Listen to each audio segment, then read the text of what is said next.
Boa noite, vamos começar a nossa transmissão para falar hoje sobre a prova que envolve a banca FGV.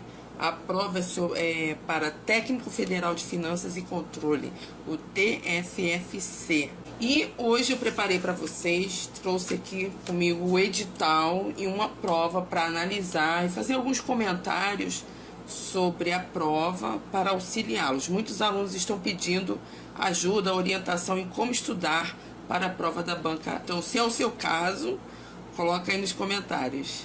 Então, vamos começar. Eu trouxe aqui o edital falando sobre a matéria, sobre tudo que vai cair. Realmente é bem puxada, né? Porque vai cair língua portuguesa, língua inglesa, raciocínio lógico quantitativo, noções de tecnologia da informação, noções de direito constitucional, só isso? Não, noções de administração financeira e orçamentária, noções de administração geral e controladoria geral da União. Muito bem. Tem que estudar muito, né? Já estão organizados? Separaram os dias de estudo, pelo menos 2 matérias por dia, pelo menos 2 horas por dia. Tem que ter uma boa programação para dar conta dos conteúdos. Lembrando que eu vou falar só sobre o conteúdo de língua portuguesa. Eu olhei aqui, analisei o edital, tanto para alunos de nível médio como para alunos de nível superior. E a parte de língua portuguesa apresenta o mesmo tipo de conteúdo.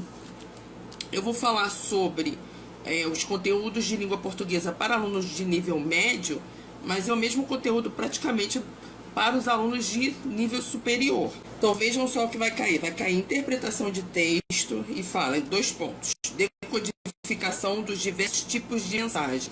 Então, o principal é que vocês tenham em mente estudar profundamente a parte de interpretação de texto, sabendo identificar um texto dissertativo, um texto narrativo, uma crônica, um artigo, uma reportagem, e perceber todas essas mudanças de contexto, uma fábula, né, um conto.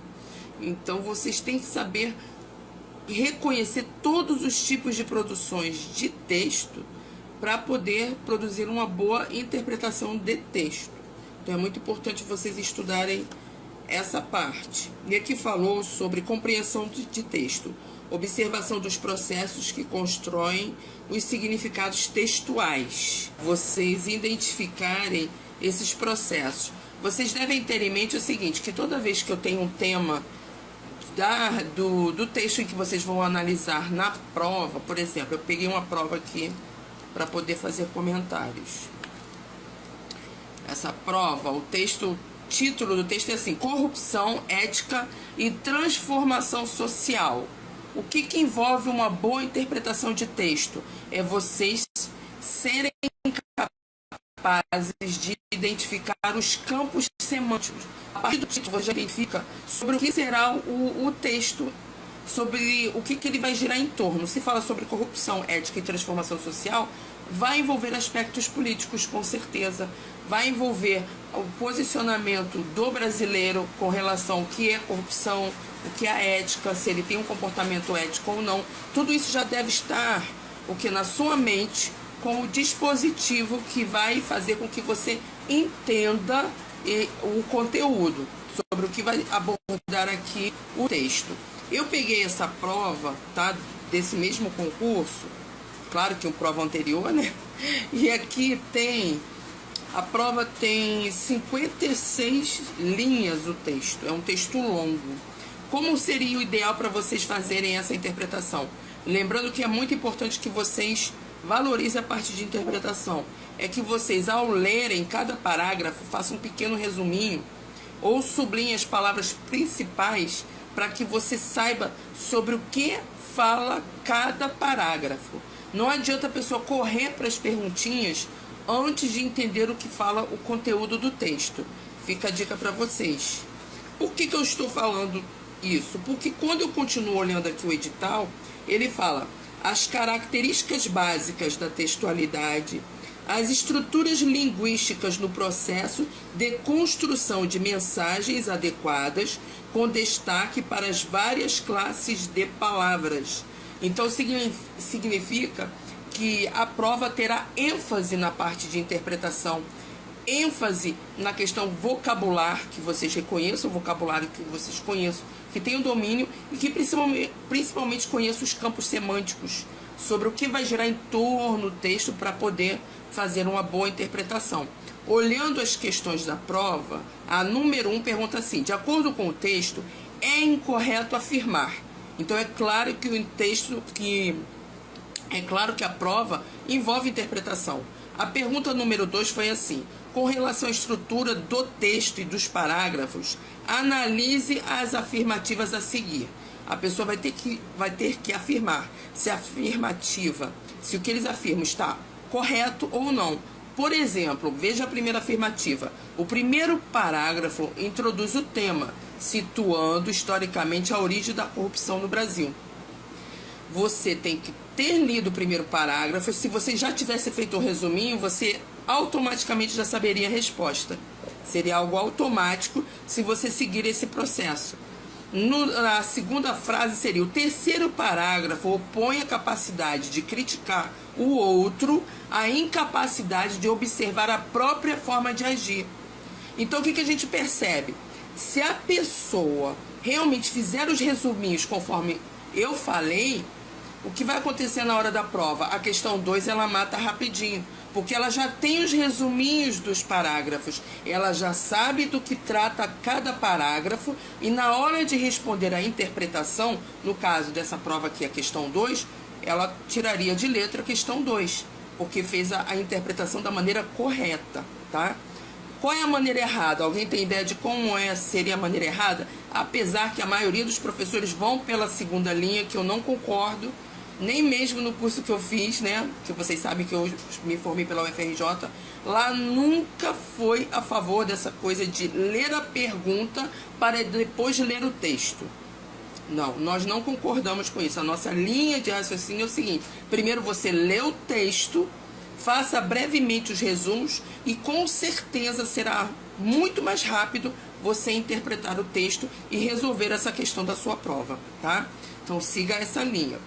Experimenta, faz um exercício em casa, pega uma prova, coloca lá um cronômetro, realmente marca o seu tempo, faz do jeito que eu estou falando e depois me conta se você não acerta muito mais do que se você fizer pelo processo inverso, que alguns professores afirmam, que é leia a primeira pergunta. Na verdade, é uma confusão e você acaba não se concentrando no aspecto principal da pergunta na hora da interpretação textual. Veja a perguntinha 3. A perguntinha 3 falou assim: com relação aos processos de formação de palavras, analise as afirmativas a seguir. Aí sim, na questão 3 entrou em uma interpretação na parte gramatical, entrou na matéria de formação de palavras. E aqui, continuando, veja que a ênfase do edital, eu misturo tudo, né, gente? A questão do edital, ele fala o seguinte, ele continua: a pragmática na linguagem, o significado contextual, continua na parte de interpretação, a semântica vocabular, antônimos, sinônimos, homônimos, parônimos e heterônimos, aí aqui já vem um certo conteúdo. Depois, os modos de organização discursiva, a descrição, a narração, a exposição informativa e a exposição argumentativa, a organização das frases nas situações comunicativas, a linguagem lógica e a figurada, os diversos níveis de linguagem, os tipos de discursos, que são o direto, o indireto e o indireto livre, e as funções da linguagem. Basicamente, só que eu pulei uma partezinha para vocês. Aqui anteriormente ele falou com destaque para as classes de palavras. Eu acredito que, em princípio, seria um pouquinho mais fácil, porque a matéria de vocês envolve a parte morfológica. As classes, né, gramaticais, estudar fonética e fonologia, estrutura e formação de palavras, ortografia e depois as classes substantivo, adjetivo, advérbio, pronome, preposição, verbo. Estudar essa parte morfológica toda. Então, se você aprofundar bem, não vai te desgastar. E dar ênfase à parte interpretativa. Aqui na questão 4, por exemplo, falou sobre o emprego da vírgula, sobre pontuação. Na 5 falou sobre, deixa eu ver aqui 5. Isso, sobre substituição de complemento verbal, que vai envolver a parte dos pronomes. Vocês utilizarem o pronome adequado. Depois sobre conjunção, pronome relativo, depois verbos. Realmente ficou na questão de classe de palavras. Então não vejo, assim, com muita dificuldade a prova de língua portuguesa. É claro que para quem não entende nada, tem um pensamento mais lógico, gosta mais de matemática, da área de exatas, vai ter certa dificuldade. Porém, o conteúdo não é tão difícil para vocês se prepararem. É só vocês realmente se dedicarem, desenvolver uma programação, realmente fazer muito exercício. É muito importante que vocês estudem o conteúdo e os exercícios, tá? Agora, quando vem para a parte discursiva, que no caso seria a redação, eu realmente percebi aqui que ela é um pouco mais voltada para o conteúdo do concurseiro. Ele faz uma prova na área de contábil, mas realmente envolve mais a área de vocês. Então, não basta só saber desenvolver um texto com introdução, desenvolvimento e conclusão de ideias. Vocês têm que ter completo domínio do conteúdo de vocês, do que vocês vão, da carreira que vocês estão se candidatando para realmente desenvolver a questão. Então, a prova discursiva, ela vai ter aqui, para o cargo de técnico federal de finanças e controle, vai ter uma redação de até 30 linhas, certo? Ela vai ser mais no âmbito, pelo que eu percebi, vai ser dissertativa expositiva, em que você realmente expõe o seu conhecimento sobre o assunto. Para o cargo de auditor federal de finanças e controle, vai ser também uma dissertação de até 90 linhas. Aqui foi bem extenso mesmo, então para o pessoal que vai fazer a área de auditor é longa. E tem outra não, só colocou A e B, isso. Vai ter 30 linhas para o técnico, e para o auditor 90 linhas. Então tem que ter um bom planejamento. Pelo que eu olhei da prova discursiva do auditor, eles dão os tópicos, já que ela é dissertativa, você tem que mostrar nela todo o seu conhecimento sobre aquele conteúdo. E o que você vai fazer? Cada página, porque são 90 linhas, então seriam 3 páginas de 30 linhas. Você vai utilizar para dissertar sobre uma das questões em que ele vai te entregar. Por exemplo, eu peguei aqui uma prova discursiva. E o que aconteceu? Ele dá o tópico, né, um tópico bem longo, se eu ler aqui para vocês vai ficar bem extenso, explicando, falando, ó, tendo o Tribunal de Contas do município do Rio de Janeiro, TCMR, recebido as contas de gestão referente ao exercício de 2007, aí ele continua, fala, explica o assunto, cabe a você elaborar um parecer relatório comentando cada uma das situações apontadas abaixo relacionadas à luz da legislação pertinente e da doutrina, quando for o caso, efetuando recomendações quando pertinente e manifestando ao final sua opinião sobre as contas, justificando sua resposta à luz da lei orgânica do TCMRJ. Então veja que aqui essa dissertação vai envolver muito conhecimento sobre o assunto. O aluno que não está preparado, que não estudou tais conteúdos, realmente vai ter dificuldade de elaborar uma resposta dessa, com 90 linhas. Então tem que ter total domínio do assunto, exemplificar, fazer o parecer, que é o relatório, e depois ainda opinar sobre o assunto. Agora, para o aluno que tem nível médio, como vai ser uma prova de 30 linhas, envolvendo 30 linhas, ele vai ter em mente o quê? Fazer uma breve introdução e responder em 3 parágrafos os tópicos provavelmente desenvolvidos ou colocados ali pela Fundação FGV. Vai dar os tópicos e você vai desenvolver, dissertar sobre o assunto. Se é uma prova de redação com 30 linhas e você gasta 5, sobraram 25 linhas para você desenvolver, responder aquelas 3 questões. Então você tem que colocar todo o seu conhecimento sobre aquele assunto e saber desenvolver a redação com introdução, desenvolvimento e conclusão de ideias. Apesar de ser uma resposta sobre um tópico já colocado para você ali na hora do concurso, você tem que saber desenvolver isso apresentando continuidade de ideias. Não pode só aleatoriamente responder as questões. Você realmente tem que saber mostrar continuidade ao desenvolver as ideias sobre aquele tema da redação. É muito importante vocês terem total domínio sobre esses assuntos para desenvolver a redação dissertativa. Bem, gente, eu falei de modo geral, realmente a prova de vocês, em termos de língua portuguesa, eu considerei até bem razoável, fácil, tá? Porque envolve muito mais a parte morfológica da língua portuguesa e interpretação textual. A única palavrinha que eu considerei difícil para vocês é a palavra pragmática, que ele falou aqui. A pragmática na linguagem, o significado contextual. O que é pragmática? É entender a palavra dentro de um contexto.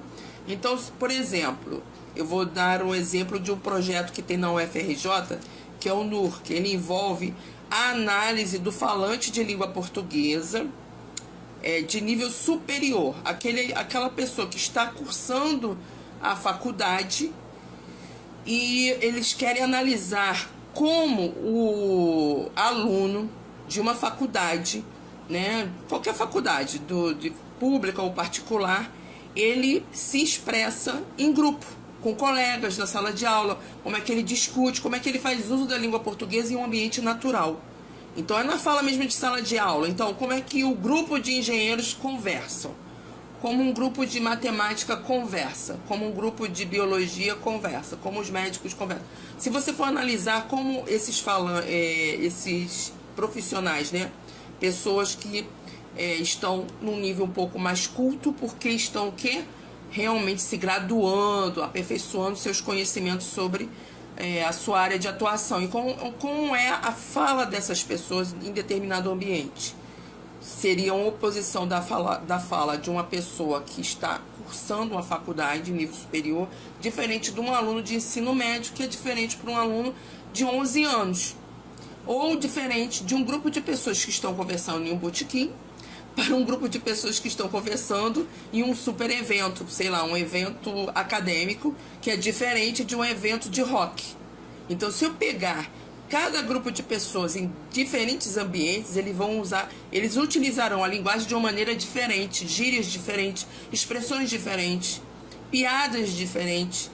Isso, a pragmática vai fazer isso, ela vai estudar, é um estudo da língua portuguesa em diferentes ambientes, contextualizado, não apenas do nada. Então, de modo geral, foi isso. O meu objetivo é que em breve eu consiga realmente trazer a prova, mas eu nunca testo realmente uma maneira de colocar aqui o texto, mas eu já estou começando a mexer no StreamYard para conseguir colocar a provinha e analisando com vocês para ficar legal aqui e poder auxiliá-los.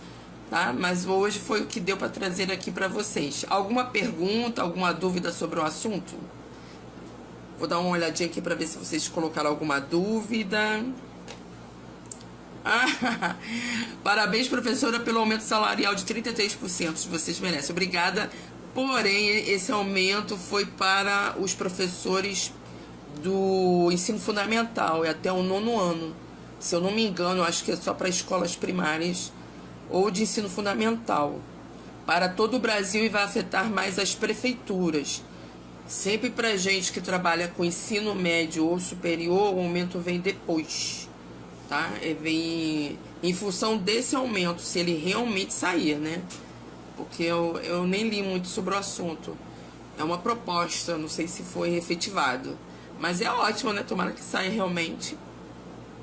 E que haja um compromisso da parte dos professores realmente e se dedicarem mais ao magistério, né? Porque aí vai ter tempo, não vai haver necessidade de arrumar tanto emprego, porque muitas vezes o professor acaba pegando 2 escolas, 3 escolas, trabalha em 3 turnos, fica esgotado e realmente não dá tudo o que seria necessário para realmente ensinar ao grupo. E ganhando melhor, o professor pode se dedicar melhor à sua turma, que seria o ideal, certo? Espero que isso realmente aconteça, tá, Rodrigo? Alguma dúvida, alguma perguntinha? Bem, todos estudam na mesma escola, então independente da questão política, de se é de esquerda ou direita, todos terão o mesmo conteúdo. A única diferença será a dedicação do aluno, a motivação, o objetivo. Isso é que faz diferença na vida da pessoa. Se ela tem um objetivo, se ela quer realmente ter uma formação mais na linha intelectual, ela vai realmente se aprimorar. E se não, vai ser um empresário, vai trabalhar de outras formas. Gostei, Rodrigo. Mais uma boa notícia. Esse país é uma piada, né? O sindicato dos professores querem revogar esse aumento. Gente, vou ler mais sobre o assunto. Só cada minuto é um flash. Vamos ver. Bem, aqui a Silva, a Franciele perguntou por onde começar a estudar. Começa a estudar pelo que eu falei, sobre estrutura e formação de palavra, ortografia e fonética e fonologia, é o básico. Depois você vai para substantivos, adjetivos, advérbios e assim por diante. Tá? Você sempre comece por essa partezinha para você ter um conteúdo para entender direitinho a matéria. Para quem está começando a estudar agora, quer voltar a estudar língua portuguesa, qual é o importante no momento? Primeiro, pegar essas dicas que eu coloco aqui na página. Todo dia eu ensino um conteúdozinho, coloco vídeos explicativos. Qual seria o ideal? Que você copiasse os conteúdos e colocasse em seu caderno. Que você tenha um caderno de gramática e um caderno de redação. No caderno de gramática você coloca tudo que você estuda, tudo que você aprende, tanto no Instagram como utilizando uma gramática propriamente dita, estudando os conteúdos. O que você acha importante você coloca ali e sempre escrevendo, nada de digitando em computador. Quem estuda língua portuguesa tem que escrever para melhorar a letra e para desenvolver melhor as ideias. À medida que você está escrevendo, desenvolvendo um texto, você está organizando as suas ideias e organizando o seu texto. Tenha um caderno de redação para pelo menos 3 vezes por semana tentar fazer uma pequena redação para você começar a escrever. É muito importante a pessoa pegar intimidade com o caderno. Muitos alunos têm dificuldade ao desenvolver uma redação, por quê? Porque eles não têm o hábito da escrita. Nós somos brasileiros, gostamos muito de falar, não de escrever. Então, vocês devem criar o hábito da escrita. Tenha um caderno para escrever com frequência. Isso vai melhorar em todos os sentidos, além de você assimilar os conteúdos. Quando você não souber como escreve uma palavra, pegue um dicionário, faça consulta e faça a correção. É assim que começa a escrever melhor, tá? Muito obrigada a você que participou aqui um pouquinho, que assistiu, que ficou comigo até agora.